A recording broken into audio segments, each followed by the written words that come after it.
Good afternoon, everyone, and welcome to today's Safer Sim webinar. Thank you for joining us. Before we get started, I would like to point out the chat box in your Adobe Connect window. It is at the bottom right, so please use this chat box for any questions or comments. There will be time at the end of the presentation to discuss these questions and discussion. Now I'm pleased to welcome our presenters from the University of Iowa, Emily Shull and John Gaspar. Um, so good afternoon, everybody. This is John Gaspar here from the University of Iowa. I have Emily Shull sitting to my left. We're going to kind of jointly tackle this presentation on a project that Emily has led over the last year or so to look at human-machine interfaces to convey feedback in the context of automation. So I'll give a quick intro here at the start. I'll let Emily describe the study, and then I'll jump back in to discuss results and some future directions.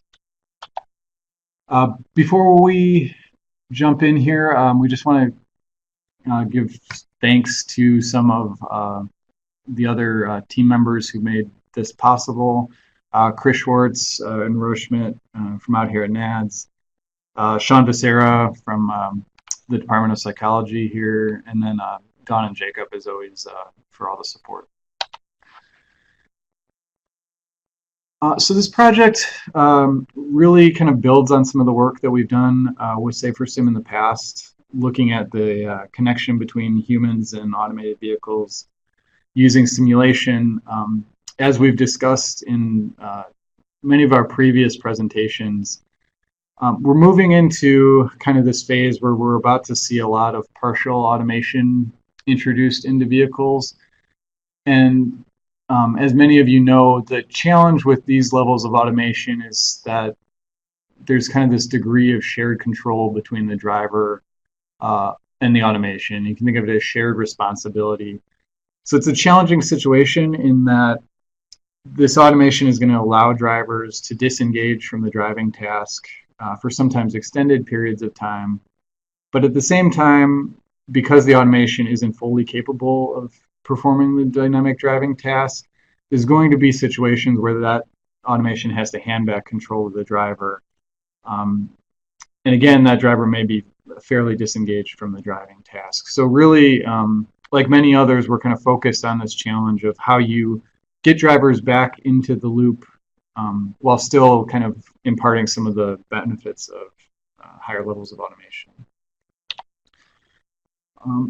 So this project focuses on aspects of the HMI, the human-machine interface, between the automated vehicle and the driver. You can think of the HMI as the connection between the human and the vehicle. So the HMI in this case is a method for kind of conveying information about the state of the automation, whether it be kind of the expectations of the driver to take control, how well the automation may or may not be functioning. So here we're going to focus on one aspect of HMI design, which is the idea of conveying feedback to drivers who may be disengaged. And here we're talking about feedback in terms of how much the automation lets the driver know about how well it's functioning. So in most kind of partially automated vehicles that are out there now, these HMIs display information about whether the system's on or not. But what's lacking is really information about how well that system's performing. So you can think of a lane tracking system which may be starting to lose tracking. In many conventional systems, the HMI is just going to show that the system's either working or not. So the driver is going to be kind of thrown back into a potential takeover situation. And here we wanted to see what are the potential benefits of kind of showing more continuous information about how the system's behaving and what impact that has on subsequent takeover performance. So the question we're trying to ask here is relative to kind of discrete feedback about the system, whether it's on or off, whether the driver needs to take over or not. Is there a benefit of providing continuous feedback about the confidence of the automation? and what's the resulting impact on takeover performance. So we used, actually, I'll let Emily kind of take the reins here and talk about the study design and some of the events. Yeah, so we had 60 participants drive our mini sim along a 40-minute route on the rural interstate. And the drivers were engaged in auto drive for a majority of the drive. And while that was on, we had them engage in a trivia game in order to keep their attention. So we had we were looking at one event, a dropout. So we were recreating a failure of the lane keeping system by slowly disturbing the lane position of the vehicle. So in this next slide, you'll see this is a video of what it looked like to the driver in the situation.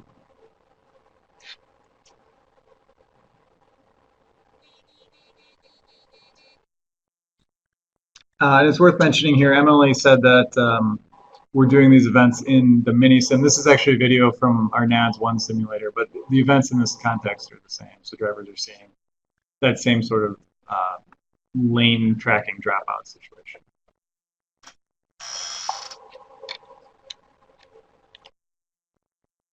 So we were looking at 3 different conditions in this drive. The 2 continuous conditions received continuous information regarding the state of the automation, whereas the discrete condition only received information when they needed to intervene from the automation.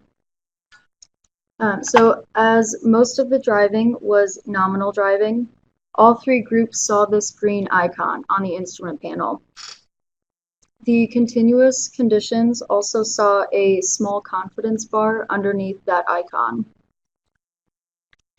And then about 10 seconds into the event, as the vehicle began to drift over that right line, the 2 continuous conditions saw a change in the icon, and it lost the right lane line, and they also saw the confidence bar on the bottom change to yellow, and it emptied a little bit.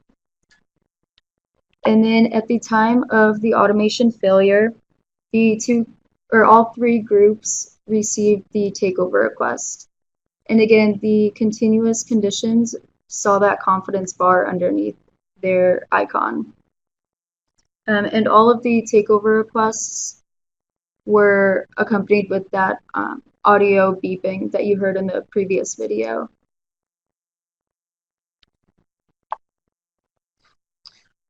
Okay, so I'm going to step back in and talk a little bit about results. This will be fairly quick, so we're hoping we get a good number of questions at the end. So I'm going to talk a little bit about kind of the takeover process from a theoretical perspective, and this is a figure that Chris Schwartz put together, which I think nicely summarizes the process of drivers re-engaging in the control loop. And there's 2 important aspects to this. There's a cognitive aspect, so returning your attention back to the driving task, and then a physical aspect of actually putting your hands on the wheel and executing a response. So in terms of cognition, drivers have to kind of reorient their attention back to the driving scene if they've been disengaged. They have to go through this process of reestablishing situation awareness. In terms of physical takeover, drivers have to, again, return their hands to the steering wheel, their feet to the pedals, perhaps. And it's important to kind of note the overlap between these 2 processes. So if things are going well, drivers are returning their attention back to the driving scene. They have some time to reestablish SA before they have to take physical control of the vehicle.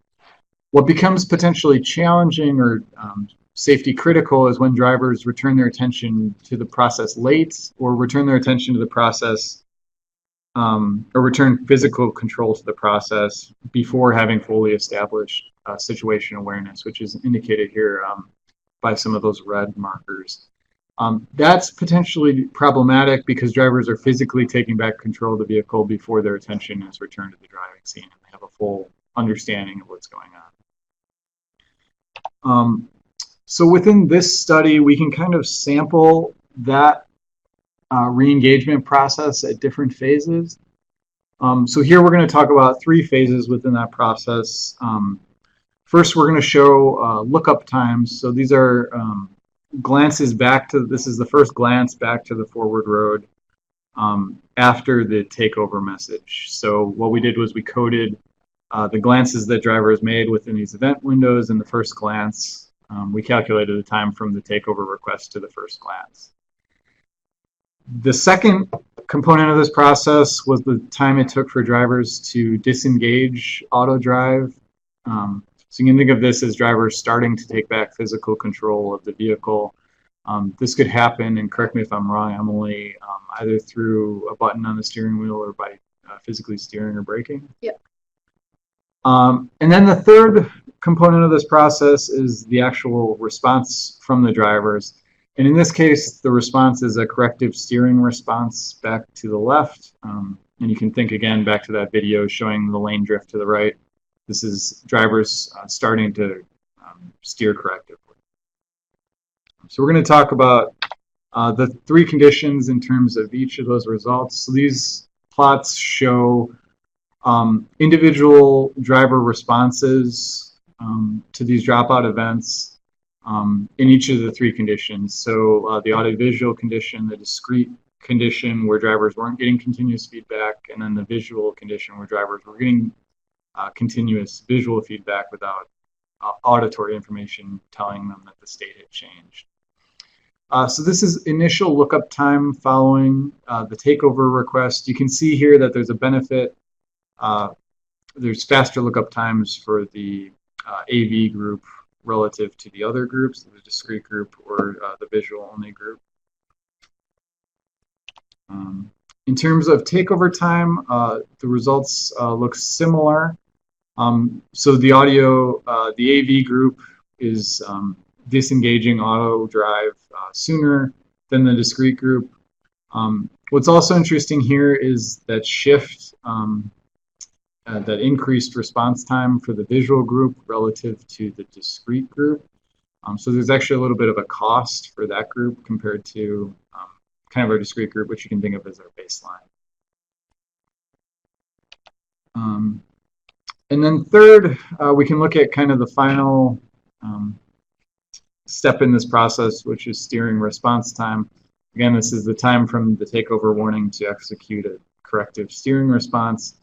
Here you can see that there's no difference between the AV and discrete groups, so both are responding at about 4 seconds on average. But there is a slower response for the group that had a continuous visual feedback relative to those other 2. Anything you want to add? Okay. So to summarize those results a little bit, so what we found was that providing continuous feedback in the form of auditory and visual information leads to kind of faster initial re-engagement with the driving task following that takeover message compared to our discrete baseline condition, which is just the automation is working or the automation is not working. So what this suggests is that providing that additional auditory information might help drivers kind of better understand that a takeover situation is approaching, that the automation is starting to kind of sense that it's losing tracking. But what's interesting is that in our case did not manifest in a difference in response times. I think here it's important to kind of think back to that figure I showed showing the transition of control process. So what's actually happening is that drivers in the AV condition are kind of reestablishing attention with the driving task sooner than drivers in the discrete condition, although both groups are responding by steering correctly at the same time. And what that suggests is that perhaps those drivers in the discrete condition may be responding before they've kind of fully re-immersed themselves in the back in the driving task, or at the very least, the audiovisual group has had more time to re-immerse themselves in the driving task. And then lastly, we saw that providing continuous feedback that's only visual in nature actually delays initial takeover time and steering response time compared to the other baseline condition. What we think may be going on here is some potential confusion about what's actually happening in the state of the system. So drivers are aware that that system is providing feedback about its confidence. So what we think is happening is that they may be kind of checking that display and trying to figure out how the system is behaving at the same time that they're kind of getting this takeover message. So there might be some confusion about the sequence of responses there.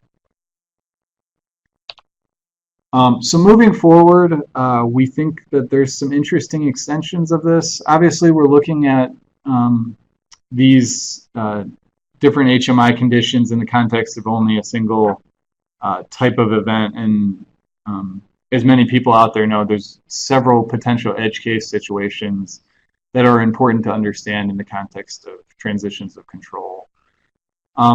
One thing that we're also interested in is kind of understanding the impact of repeated exposure to these systems, not just within a single experimental drive, but what happens if people have been driving with these systems for weeks or months. How does that change the way they interact with these systems? Over time, does that system that gives them auditory messages become kind of a nuisance alert and create annoyance similar to lane departure warning systems that are out there now? And then finally, I think we see some possible avenues to extend this work by linking it with some of the driver monitoring work that we've presented through SaferSim in the past. So understanding kind of the interaction between the confidence or capability of the system, the automation, and the capability of the driver, and how do we link those two to provide kind of this adaptive experience where the automation provides messages only when the driver needs them. So with that, I promised we would be short. We're happy to answer questions that have come in along the way, but thank you very much for your attention. And Jacob, I'll let you maybe jump back in here. Yep, gladly. Thank you, John. We do have an initial couple people typing some questions. There was a comment that came in about, there might have been some audio issues. I didn't hear any on my end, but that could be different depending on where your connection is. So if you were experiencing audio issues, apologies. That being said, we will have this recorded, so you can always go back and watch this in the future. Okay, so we have a question from Lashanga Yu from UCF.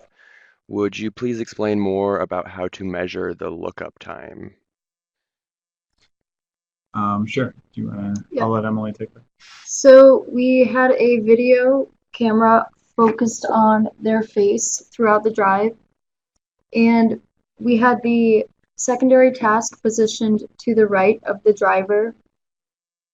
And so after the takeover request, we would go frame by frame looking for the first time they looked from the secondary task up to the road.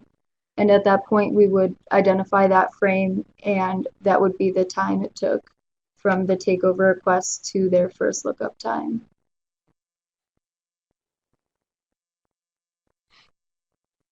Thank you, Emily. We did have another question come in from Pi from UMass. He was wondering, could you just skim past the 3 interface conditions? I think his connection went off that time. Yeah, sure. And if you could maybe discuss the thought process on how you chose the interface conditions, any background on that might be helpful. Yeah, so these are kind of mock-ups of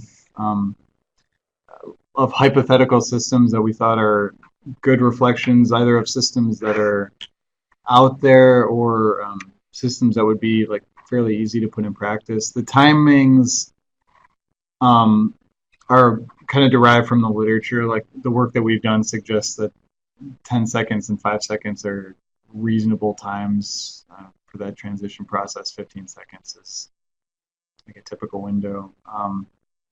Emily, do you want to re-describe the interfaces and how they changed in the context of this event? Yeah.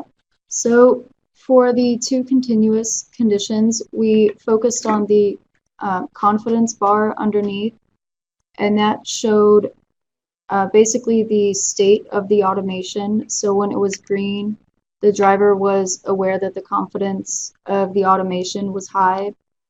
And then when they saw it drop down to yellow and lose the lane line, they could kind of get an understanding of the lowered confidence of the automation and maybe be more prepared to take over. And then getting the takeover request, they see that the confidence has dropped again and they're being told to take back over.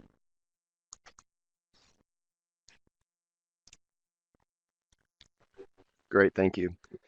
Another question came in. Have you tried to analyze the results for different groups of drivers based on age, gender, type, etc.? Believes one of the reasons why you see no difference in steering time is that all groups are balancing things out somehow. That's a good question. So far, we haven't looked at individual group differences, things like age and gender. We have some spread within the groups that we have. But yeah, it's certainly something that we can look more into. Okay, and another question from Dawn. Could the lack of difference to driver response be due to perceived appropriate times to respond? So for example, drivers releasing the accelerator to a connected vehicle alert, yet not braking until they see the vehicle. Yeah, I think that's a really good point, Dawn. I think in the discrete condition, for example, I think there's a very clear mapping of when a driver should and should not respond. I think that's one thing that we're trying to understand a little bit is how drivers are actually interpreting these changes in confidence, and do they kind of take the change in confidence to mean that they should respond or that they should be prepared to respond? I think that's a really important thing to understand. And while we're waiting, I would like to get the pitch out for our next webinar. The next presentation is on October 8th. So look for our next webinar announcement about that presentation. That's going to feature another project from the University of Iowa investigating the safety impacts of regenerative braking. And I do have one final reminder that there is still time to register for the Road Safety and Simulation Conference that will be hosted at the University of Iowa. So that conference is October 14th through 17th. So if you haven't registered yet, there is still time. Hoping to see many of you that have logged on today at this conference. So we did have some questions come in. When you provide visual feedback and then ask drivers to take over, did they look back to the road directly, or did they check the interface first and then look back to the road? If auditory feedback was then added, what behaviors did they have? Did they skip checking the interface? Any thoughts you can share about that? It really varied across drivers and events on whether they looked directly up to the road or at the interface. But we did notice a lot of drivers in the visual condition. I can't really talk for the auditory visual right now, but the visual condition, we definitely did see a number of drivers looking at the interface before looking up to the road. Otherwise, in other situations, they would look up to the road, but then glance right down to the interface. So it really varied across participants.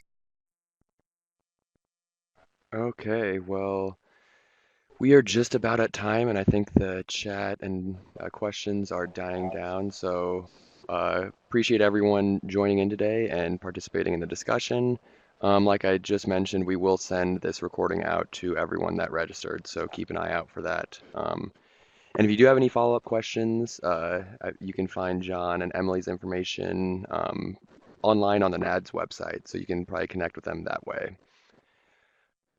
But I think that's all we have today. Thank you for joining and enjoy the rest of your day.